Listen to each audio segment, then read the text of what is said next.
না আপনিও অনুব্রতের কর্মকাণ্ড সম্পর্কে সব জানেন, জানে না একমাত্র মমতা ব্যানার্জি।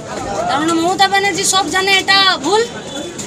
তাহলে মমতা ব্যানার্জি যেটা জানতে হয় সেটা জানে, যেটা জানার দরকার নাই, যেটা তার সুবিধার জন্য নয় সেটা তিনি জানেন না। আসলে এই অনুব্রতরা হচ্ছে তৃণমূলের নেতা। এই অনুব্রতকেই তো তৃণমূল বলেছিল যে বীরের সম্মানে ফিরিয়ে নিয়ে আসবে, তাই তো? তাহলে পুলিশকে আক্রমণকারী, মানুষকে মারধর করা, দিয়াল লটারিতে কোটি কোটি টাকা কামানো, গরু চুরিতে চোরের তকমা পাওয়া, তিহার জেল খেটে আসা, এরা যদি ওদের বীর হয়, আপনাদের মাধ্যমে গোটা রাজ্যের মানুষকে আমরা সিদ্ধান্ত নিতে অনুরোধ জানাবো যে বীরেদের দলকে চান নাকি বামপন্থীদেরকে চান।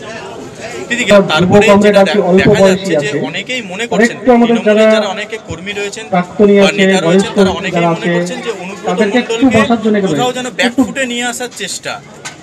একটু তাদের বসার ব্যবস্থা করে দিবেন। আমরা যারা যুব আছি কমরেড, একটু বয়স্কদের বসার ব্যবস্থা করে দেব। গ্রামের 100 দিনের কাজের কি লাভ? গরু চুরি, বালি চুরি, মাটি চুরিতে তার বিরুদ্ধে অনুব্রত ফ্রন্ট ফুটে গেল না ব্যাক ফুটে গেল? রাজ্যটা সেই ব্যাক ফুটে যাওয়া রাজ্যটাকে কি করে আবার ফ্রন্ট ফুটে আনানো যায়, তার জন্য ডিওয়াইএফআই সমেত বামপন্থীরা জানকবুল লড়াই করছে রাস্তায় দাঁড়িয়ে থেকে। আপনাদের মাধ্যমে সঞ্চালক সৌগত রায়, এই অনুষ্ঠান মঞ্চে সঞ্চালক সৌগত রায়, আপনি মঞ্চে আসবেন।